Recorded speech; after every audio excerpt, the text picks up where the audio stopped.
Today is May 12th, 2025. My name is Rob Carr of Kalamazoo Right to Life. This is Pro-Life Week. Well, some encouraging news today.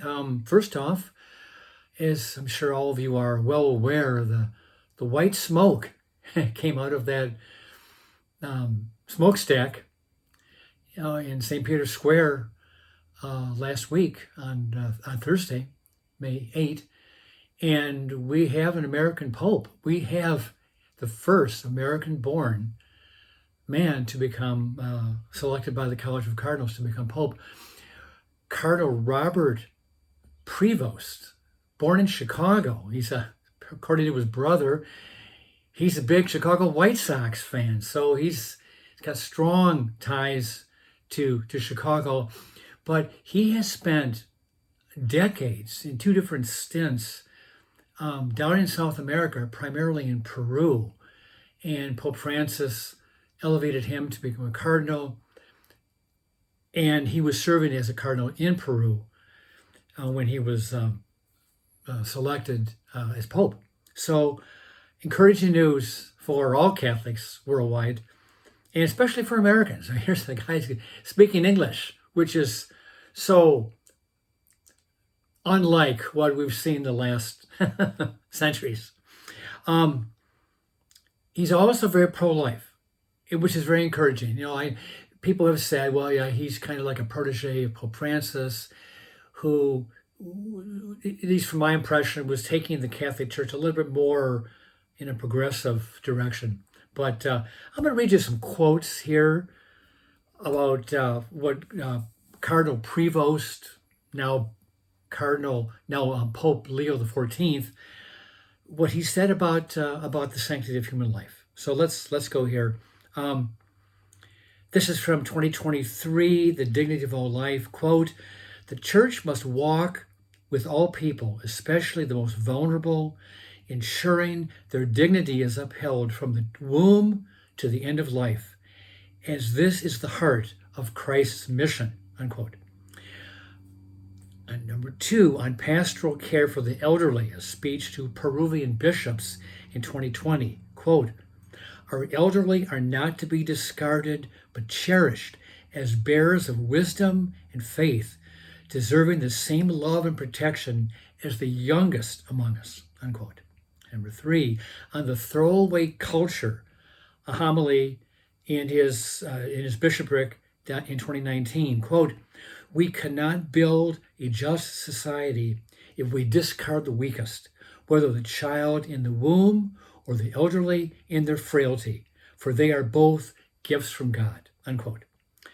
Next, on mercy and life, a homily given just recently in 2025. Quote, "God's mercy calls us to protect every life, especially those society overlooks, the child yet to be born, and the elderly nearing their journey's end, because each bears Christ's face," unquote.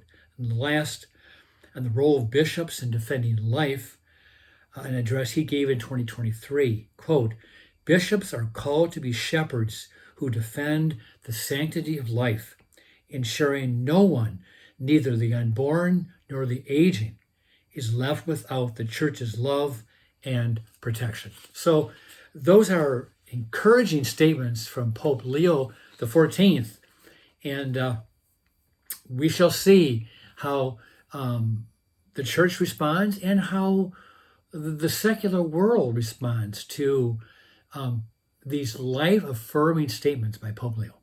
Okay, number 2, a new undercover investigation by Live Action.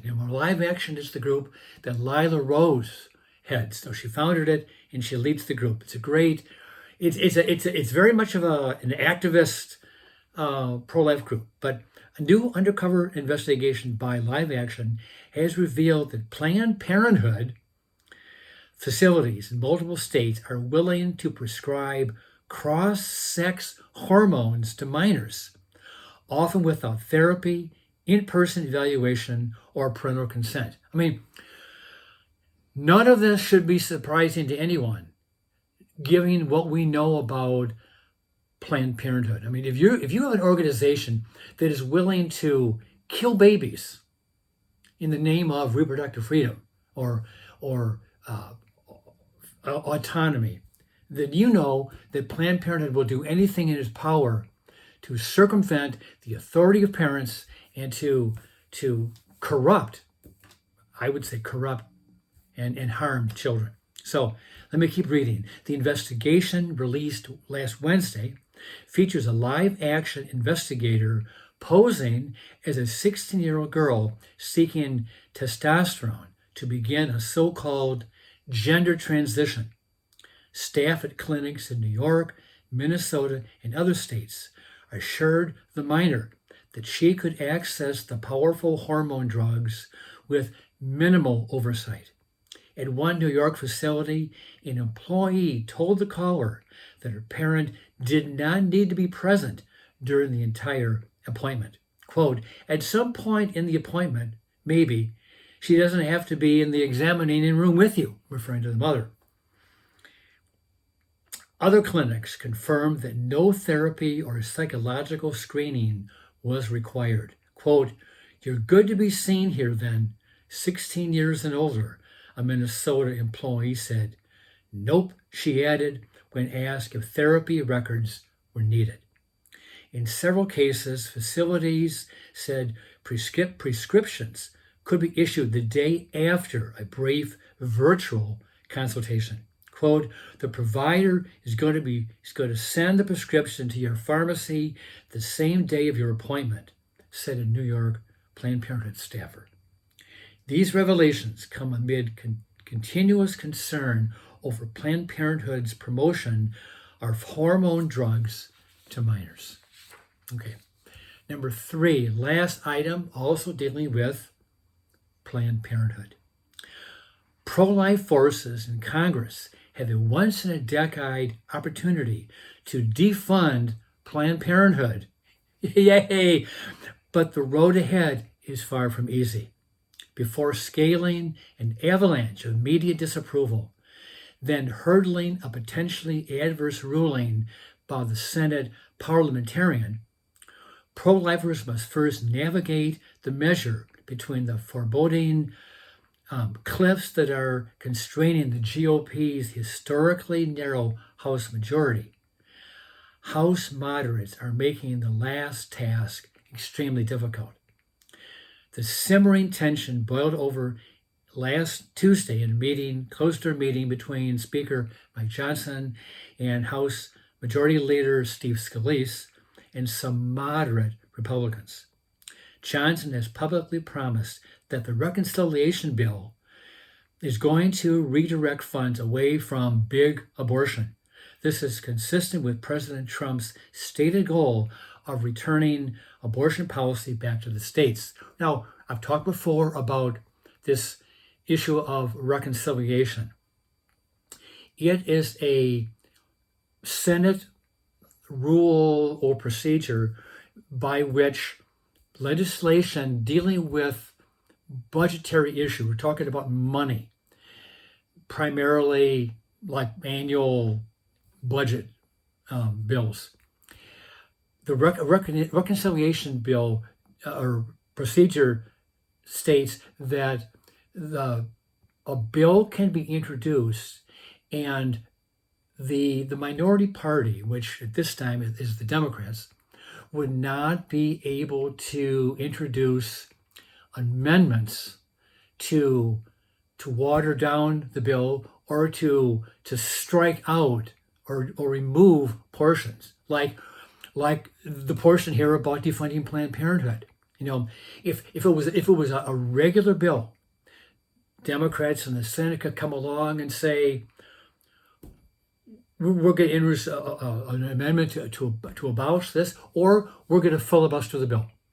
And the only way you can stop a filibuster is you have to have a supermajority of 60 votes, whether that's to invoke cloture to stop the filibuster, or to just let the bill proceed to a final vote. You need 60 votes. Well, and the Republicans only have 53 senators right now. So if there was a filibuster the attempt to defund Planned Parenthood would cease. It would be stopped.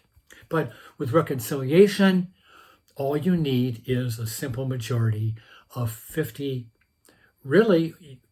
senators, because the Vice President Vance would step in and he could be that 51st vote to approve the reconciliation bill. And right now we have 53 Republican senators, and even if the two moderates, Susan Collins in Maine and Lisa Murkowski in Alaska, even if they were to vote no on reconciliation, they would still have 51, so they wouldn't even need Vance's tie-breaking vote.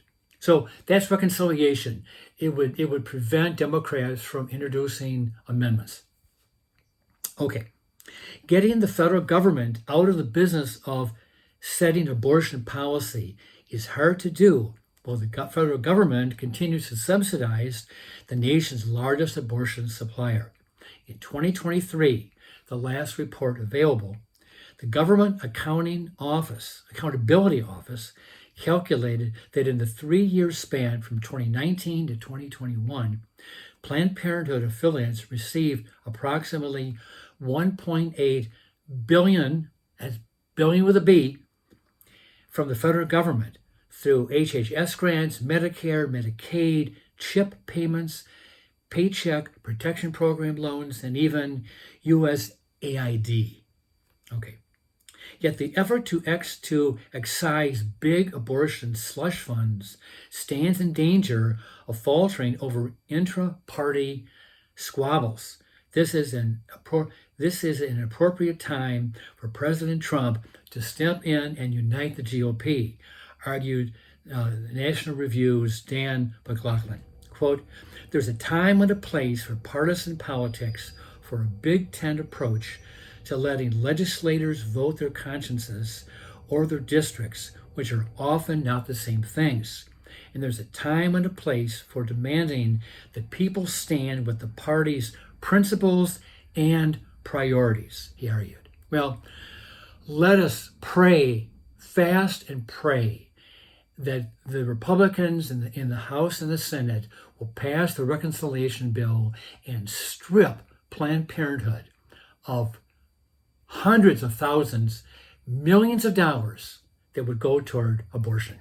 With that, I'll let you go, and I'll see you next time.